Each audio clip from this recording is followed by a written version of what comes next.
Le 11 novembre, on devait attaquer le matin. Alors, on avançait. Puis c'est pas encore clair. Tout d'un coup, vers 8h moins 20, il y a le cycliste qui est arrivé.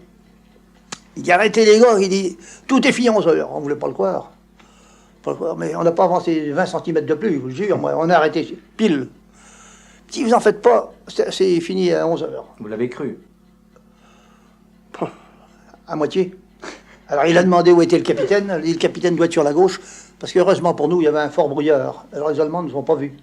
Ils ne nous voyaient pas. On avançait sans bruit, à travers les champs. Quoi.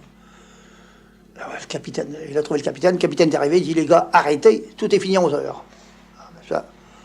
Ça c'était... Il nous faisait plaisir. Et puis, il dit on va se replier sur notre point de départ. Faites des trous, faites tout ce que vous voudrez, mais à 11h ce sera terminé. Tout le monde était content, mais enfin on faisait pas de bruit. C'était pas fini encore, cette histoire-là. Puis alors tout d'un coup, là, les artilleurs, ah ben, moi je le dis franchement, l'artillerie française s'est mise à tirer sur les Allemands.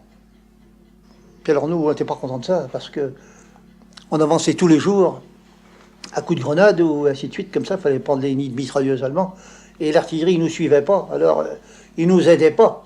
Alors ce matin-là, qu'on n'avait pas besoin d'eux, ils se sont mis à tirer les Allemands. Les Allemands ont répondu. Vous aviez peur, oui, c'est ça que ça redéclenche. Oui. Ils ont répondu, mais au lieu de répondre, tous les artilleurs qui étaient à l'arrière, ils ont répondu sur nous qui étions sans abri, rien du tout, quoi, pas d'abri. Alors on a eu des pertes le matin, le matin d'armistice. Mon ancien capitaine, le capitaine Muller, a été tué, lui, derrière nous, un petit peu, le matin d'armistice. On était fourrés dans une baraque en planche. Ça devait être une baraque d'officiers également, parce qu'il y avait une table, il y avait un canapé. Et puis j'avais mis ma montre comme ça j'ai souvenir. Ma montre sur la table, alors, pour voir l'heure. Alors là, la matinée était longue. Il y avait Rochon, il me disait, dis donc, je m'appelle Rigadin, dis donc Rigadin, quelle heure est-il? 9h. Passe pas vite. Un moment après. Dis donc, quelle heure est-il? 9h10. Oh, c'est pas possible. Un moment après, quelle heure? 9h15. Marche pas, t'as pendule, rien à faire. C'était toute la matinée, ça avait été comme ça. On était 3 copains, 3 engagés volontaires.